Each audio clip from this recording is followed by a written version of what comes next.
All right, it's 6 p.m. Call this meeting to order. Please rise for the pledge. I pledge allegiance to the flag is a third time. Which is still our nation, and God, being and so, whatever conditions.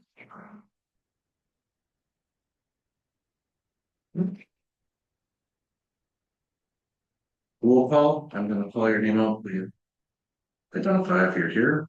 Chuck Lancaster here. Just Brett Meyer here. Just been happy here. Trustee Deal here. Trustee Baldwin here. We are all here, including myself. We do have a quorum. Next up, item 4, identification of potential conflicts of interest. Anyone here on the board have any items they want to disclose for conflict of interest before we move on? If not, we'll move on. Correspondence or communication from board and staff. Anyone from the board have any communication, anything from staff? Next up, we have correction and approval of previous meeting minutes. We have the June 24th, 2025 meeting minutes. I'm looking for a motion in a second.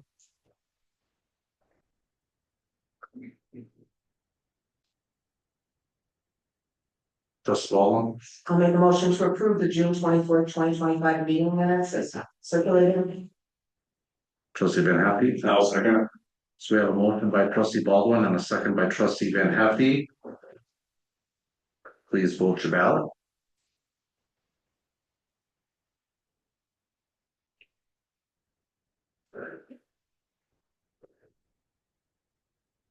I think I need to abstain on his absence. Yes. I mean, that's also indicate that I was here. So we do have a correction then to have Trustee Teal as excused because he did announce before he was not. So we'll have to make an amendment to the motion to make that change.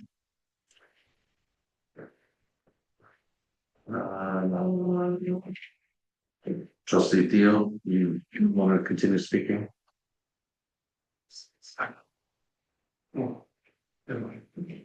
Okay. Trustee Lancaster. I'll make a motion to amend the minutes to reflect that trustee Deal was excused.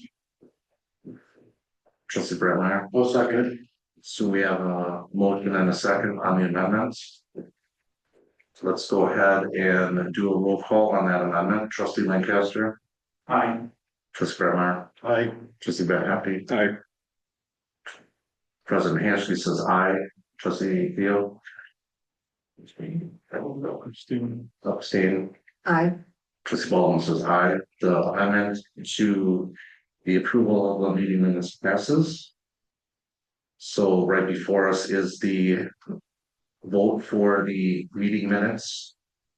If you could vote your ballot, please.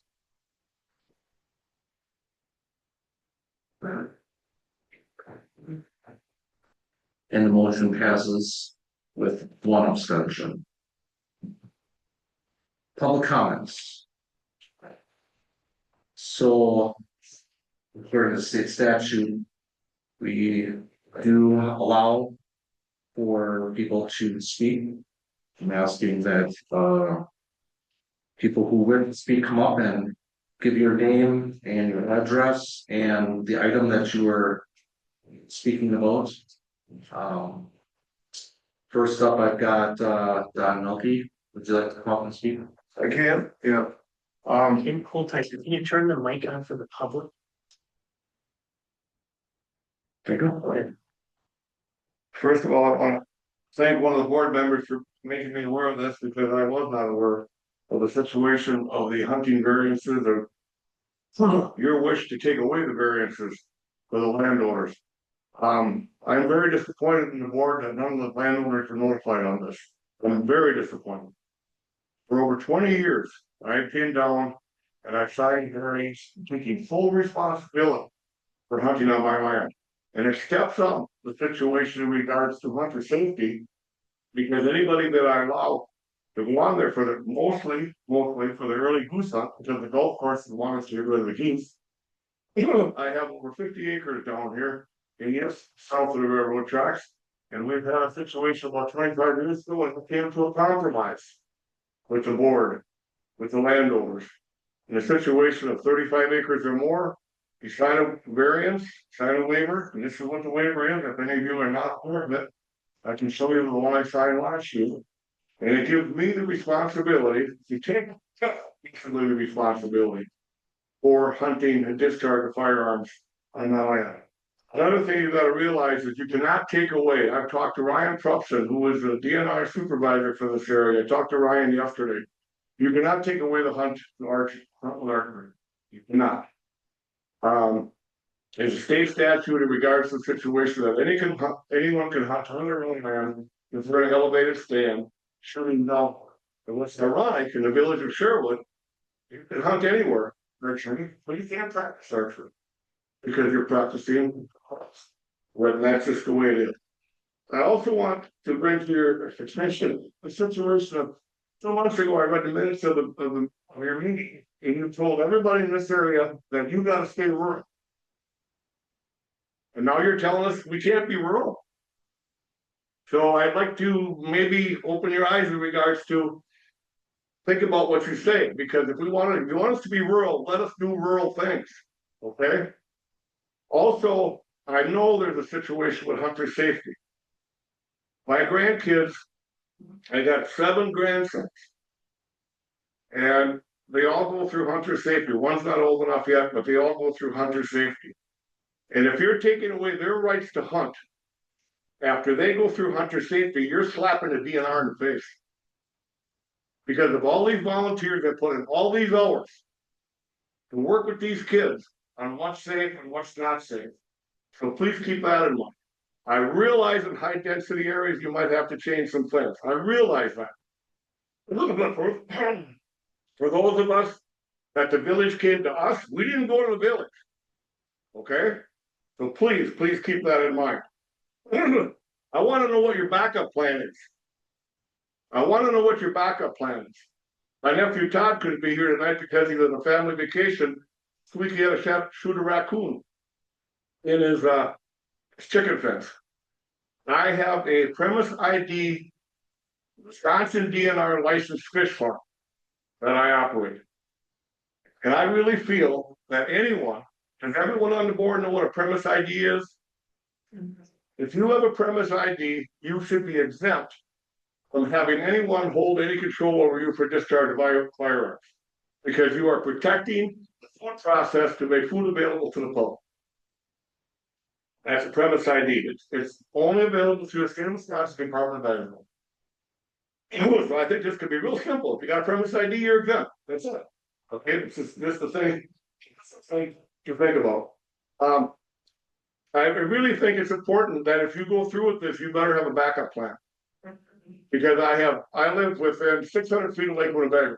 All those dead little trees on the lake, and I have ducks nesting in my pond, and the poor mallards, they don't survive because the raccoons come show the eggs. The wood ducks survive because they're out.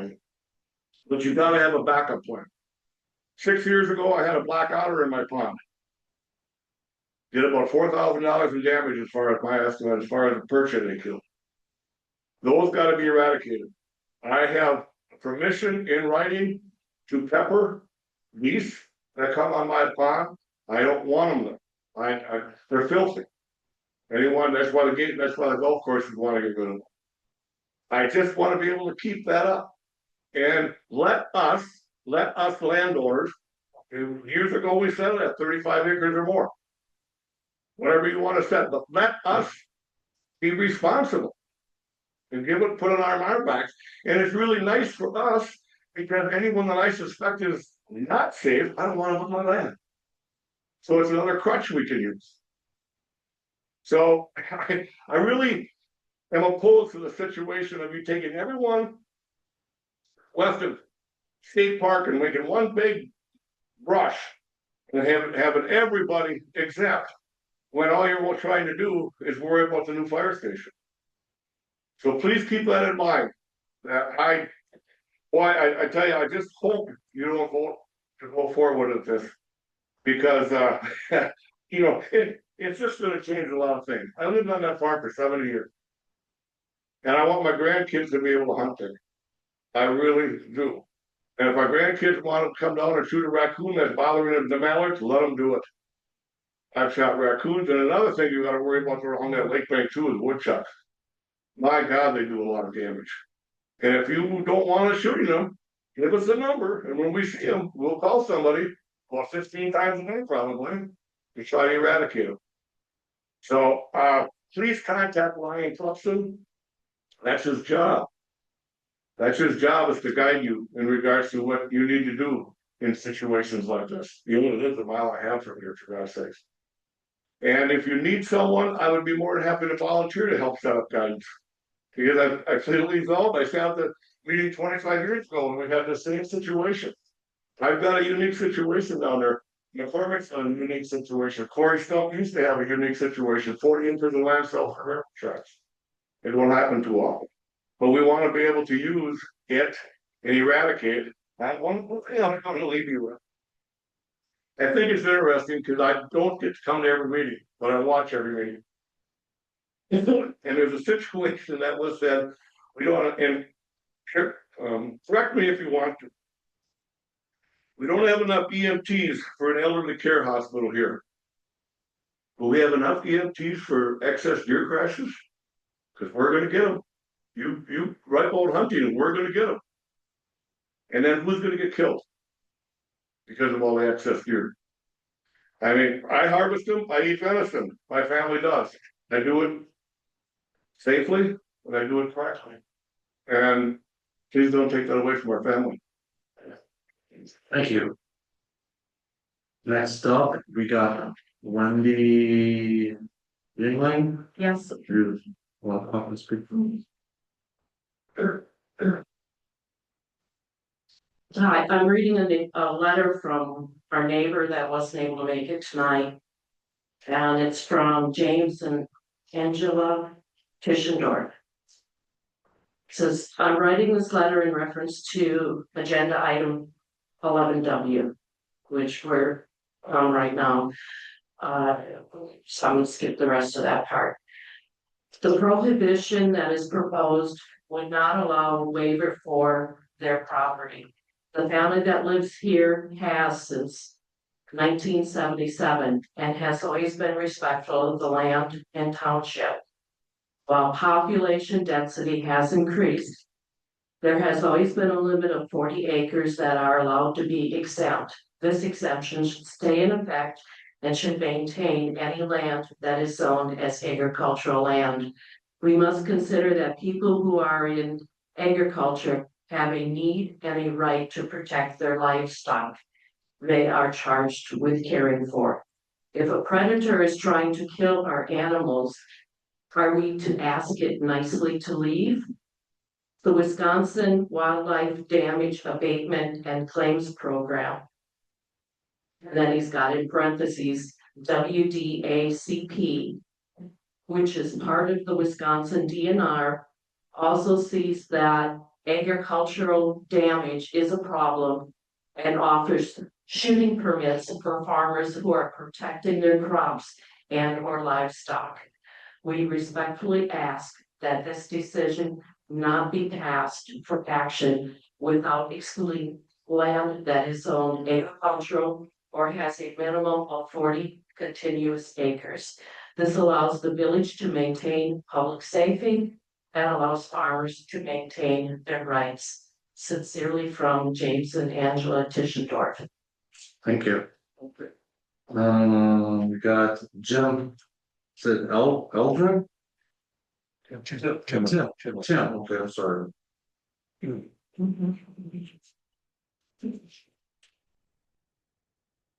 Tim Eldred, in the 8189 State Park Road, Bridge 20, the same issues as my uncle Don was discussing about even though my me, I get woodchucks in the shed. I get woodchucks running around underneath the shanties and stuff in the back.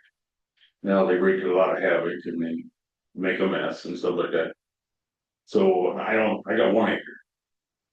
But if you take away all the discharge of firearms, inside this area, it's gonna cause some problems for rodents and stuff like that. And to, um, bring up the topic of the deer again. There's a lot of deer around here, and they come out of state park. State park is a refuge, other than the muzzleloader season that they have up there. It's a huge refuge, and if you take away the chance of hunting, fire and discharge or discharging a firearm in this. My thinking is this block right across the road here. That's a huge woodlot, and there's a lot of deer in there, and there's a lot of private farmland around there. It'll be, I mean, you guys know it's gonna be years and years before any development comes out this one. So I mean, there's just, you gotta be able to let the guys that have enough land and the acreage and stuff to enjoy their land that they don't wanna pay taxes on. Take care of it with critters and wildlife and raccoons and woodchucks and everything else. I get all of that. The one question I have for you guys, and I know this is put towards you guys to make a decision on this. It wasn't you guys bringing this up and deciding this. I get all of that. I know how it all works. The thing that Don brought up too, the question I had, is this gonna pertain to any archery? Because it at least gives Yes. a half a chance to eradicate some of the deer out of the area. Scott Walker passed a state law years ago that allows archery hunting in any municipality. So I don't know how the village here would be able to trump state law type deal. I think it does trump, I don't think our law would ever trump state law, so. So, I mean, like Donnie said, you can go in this village of Sherwood and archery hunt. It's legal. So just kind of keep that in mind too, as far as the discharge of firearms, but you still gotta be able to take care of nuisances and stuff like that in areas that aren't populated yet. That's my opinion. Thank you. Tim. Thanks. Archery. No way. So we got Dylan, but you didn't sign up for speaking, unless you want to change, you want to know. Then we got Ray Smith.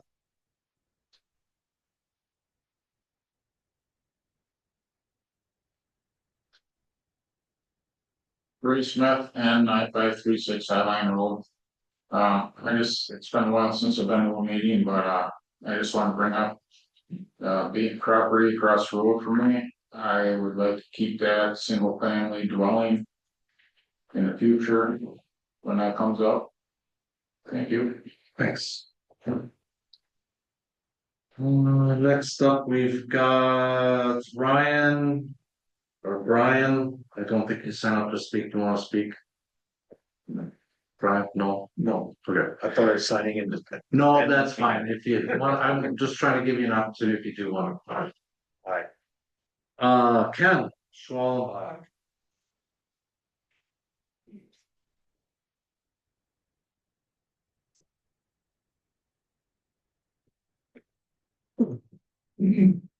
Hi, I'm Ken Schwalbach. I live at M8906 Sugar Maple Way. It's on the corner of Woodland Road and South Cooper Road and Sugar Maple.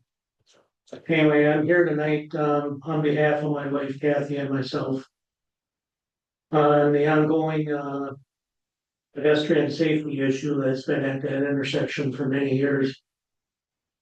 And now more so in the last few years with our rapidly growing community. And mainly it was the crossing of pedestrians to get from Sugar Maple down South Coop. And I've been asking the pedestrians what the attraction was. I didn't understand why it was so popular. Because years ago there was deer in a fenced in area near Ken Motter's home. But they've been gone for quite some time. But anyway, I've come to find out that it's the exercise mile And it's from our neighborhood, which is Woodland Trails, down South Loop, over on Mills, through Chrysler Rock. And back up on Woodland, I think it's more like 2 miles. Anyway, that's how they judge their workouts. And the fear on the kids' faces trying to cross the road is why I appeared here last week. To talk on that, but the reason I'm here tonight is I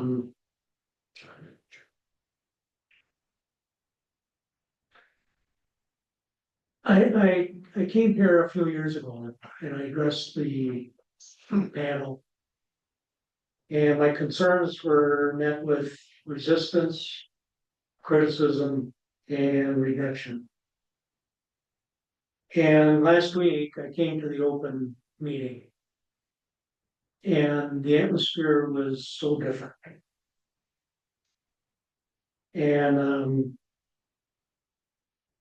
my concerns this time were met with listening, understanding, and then an ultimate resolution, which is spearheaded by Trustee Van Hefty to move this whole project of a walkway from Sugar Maple to Cool before school started.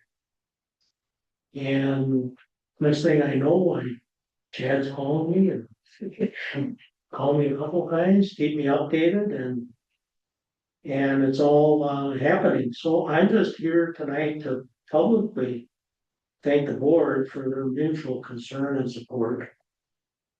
Also Brad and Jeff for the very quick action, providing a safe walkway from that small footprint, but very concerning footprint to get safely from Sugar Maple onto South Loop and go up their walks. Anyway, thanks a lot on behalf of my wife. Thank you. President Hansky, if I can just mention, so just for the public's sake, so at the listening session, we had talked about, and Ken and I have talked about this, we talked about constructing this on the north side of the road. There's not enough fall in the ditch to put a culvert in, there's less than 2 inches, and we're worried about the ditch backing up, so we're gonna be building it on the south side of the road. And then, because if you line up to where the people are coming from on the west side of the road, and then going to the east side of the road, it will work equally the same, but there's 8 inches of fall in the ditch on that side, so we don't have to worry about causing drainage issues further downstream. We would love to build it on the north side, but without some major grading of those ditches, we're never gonna accomplish that. So we talked about it, and albeit Ken would have liked to see it on his side of the road, and we'll work on the other side of the road, and it's gonna be scheduled, locates were called in, and I think it's gonna be done in the next 2 weeks. Oh, beautiful. Thank you. Thank you for the update. Trustee Van Hefty. My topic's already been addressed. Thank you. And then we've got Paul Keeper.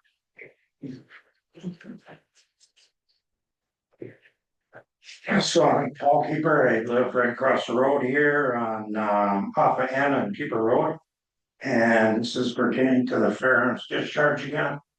A lot of this was probably covered already, but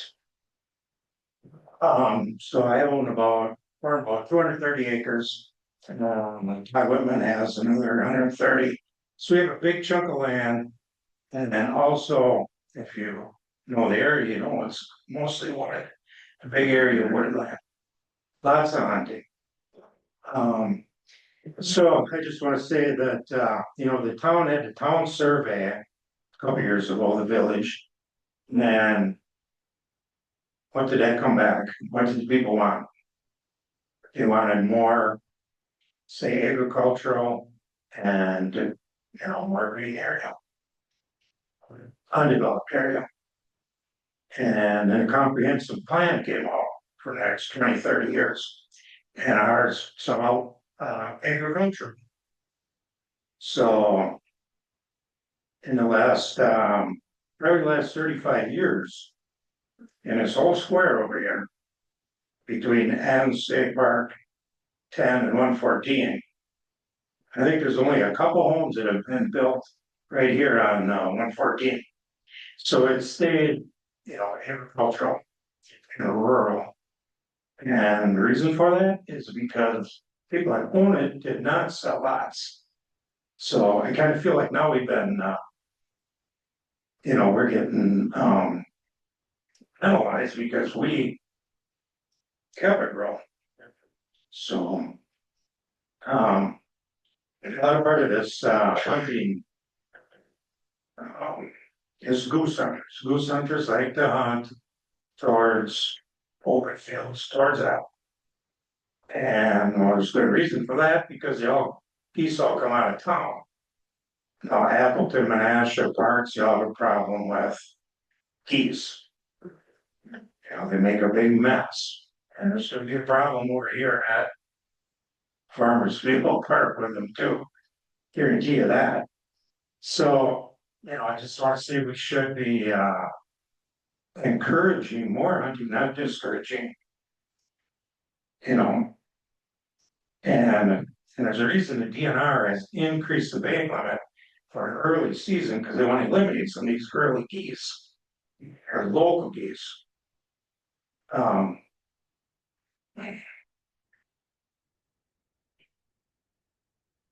So as far as the limits, I mean, the DNR has limits for fire and discharge from roads or from houses. And we don't want to make Harrison a goose sanctuary. I farm, they do a lot of damage to crops. I got a lot of people that hunt on my farm too. I could have filled this, I made enough phone calls, I could fill this room with hunters that would have showed up. Because it's a very good area. And like Donnie said, the landowners should be notified. As far as the deer issue, the municipalities around here, Combined Locks, Little Chute, they're all going the other way. They're